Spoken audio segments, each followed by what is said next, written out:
So, good morning, brothers and sisters. My name is Sumesh Merolia. So, first and foremost, I want to extend my heartfelt wishes to all the mothers out here. On the Mother's Day, to all the mothers here and everywhere, you are deeply loved and appreciated. Mother's Day is not just about flowers and gifts. It's about honing the endless love, strength, and sacrifice that mothers keeps every single day. From sleeping nights to the warmest hugs, from being our first teacher to our lifelong supporter, a mother's role is truly irrepressible. As the youngest member of my family, I have a special bond with my mother. When I first joined the church, my mother played a critical role in my spiritual journey. She supported me from the very beginning and consistently remind me to attend the church every Sunday. She would often say, tomorrow is Sunday, don't forget, it's a church day. So, are you on the right track and don't miss any Sunday? Like she warned me every Sunday, you have to go. You have to go. And it's been 5 months, I never missed any Sabbath day. So, every Sunday morning when I arrived at church, I would see her radiating joy at the side of me. Her happiness is all truly desire. She has always taught me that if you are happy, we are happy together. And I'm blessed to have such a wonderful family. One of the most significant roles she played was to remind me that whenever I started my task, I should begin with prayer. That was something I kept in my mind. She told me that when you pray and work, the work became so easy and joyful. Today, I'd like to share some thoughts on a truth that brings peace, strength, and hope to all of us. Jesus Christ hears and answers our prayers. Trust me, believe me. I know from personal experience that when we sincerely pray, whether in joy, in pain, in confusion, or in gratitude, Christ is listening. He knows our hearts, He knows our needs, and through the Holy Spirit, He comforts, guides, and strengthens us. As a believe, as believers in Christ, one of the greatest privilege we have is the gift of prayer.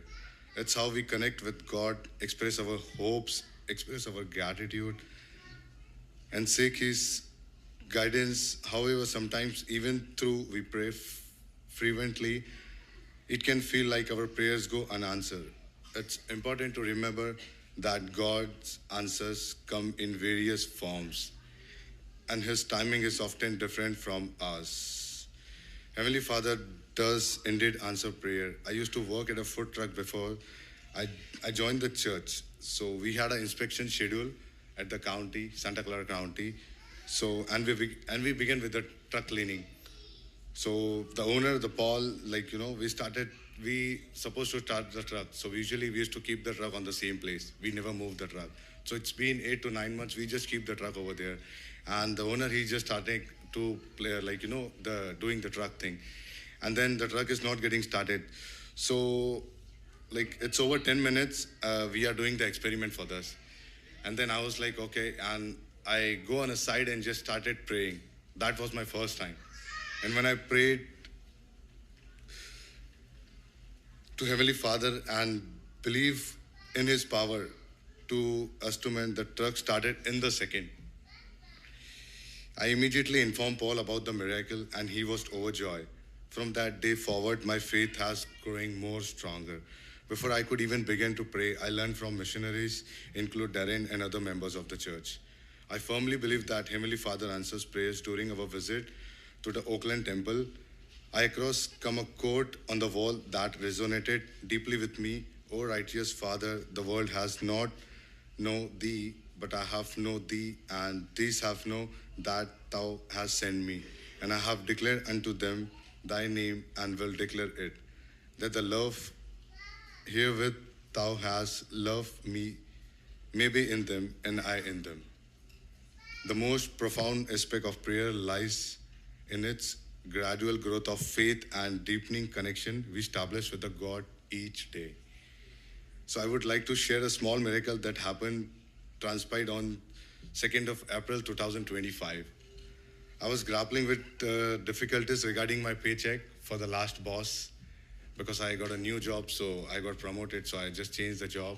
And I got a problem with the paycheck. My boss refused to provide me with it and facing various excuses for the check. And I was like, okay. And I was deeply distressed and confidently conform to my friend Darren, and I also told my scenario to sister missionaries. And then they just told me like we will there with you, and they just send me during the challenging time, and they just send me scriptures and pray for me. In that moment, I was perplexed by why I was crying despite having the most powerful spirit within me. I prayed not because I was facing a problem, but because I recognized the profound gift of prayer. I shared this situation with my mother, who was on call, and she encouraged me to believe in him, assuring me that he would open doors for you. Trust me. And after dinner, I read the Book of Mormon and I pray deeply, and I just sleep. And the following morning, I received a text from the boss informing me that I have sent you half of the paycheck and I would send you the other payment very soon. So I was started crying on that time. When I wake up, I was just like, saw the text and I was starting crying. And even I informed this to my friend Darren and sister missionaries about this. And even they are like, that's nice. Since then, I have decided myself to helping others find peace and joy, which I have discovered within myself. As a chef, I feel compelled to try fasting despite never having done it before. So it was my first time in my whole life I didn't fast. I didn't do fasting. So I was preparing food for a catering, even for 100 people. Before I started cooking, I prayed and worked, and everything turned out flawlessly. Despite it being my first time fasting, I felt sense of weakness and sat in the corner. And then I was remembering the struggles of Nephi, which is described in the First Nephi chapter 2, verse 18. It showed that however Lemon and Lemuel refused to listen to my words, and I was deeply grieved by their hardness of the heart. I cried out to the Lord for them. The Lord then spoke to me, praising me for my faith and my diligent search for guardians.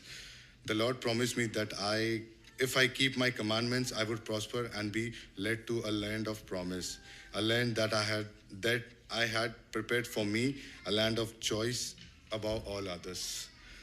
The Lord also warned that if my brethren rebel against me, they would be cut off for the presence of the Lord. However, if I keep my commandments, I would be made a ruler and a teacher over them. The Lord further explained that in that day of rebellion, I would curse them with a self curse, and they would have no power over my descendants, except if they also rebelled against me. If they rebels against me, they would become a scourge to my descendants, stirring them up in the ways of remembrance. So I will come with one quote, and that is like, I can always pray. I pray in the car while I'm driving to work. Sometimes my thought are prayer. Sometimes my thoughts are prayers because I direct them to God. I pray to be happy. Prayer has helped me feel good about my decision. Prayers provide me the answer to the question I'm struggling with. Prayer keeps me focused on what most important in my life. And I say this in the name of Jesus Christ. Amen.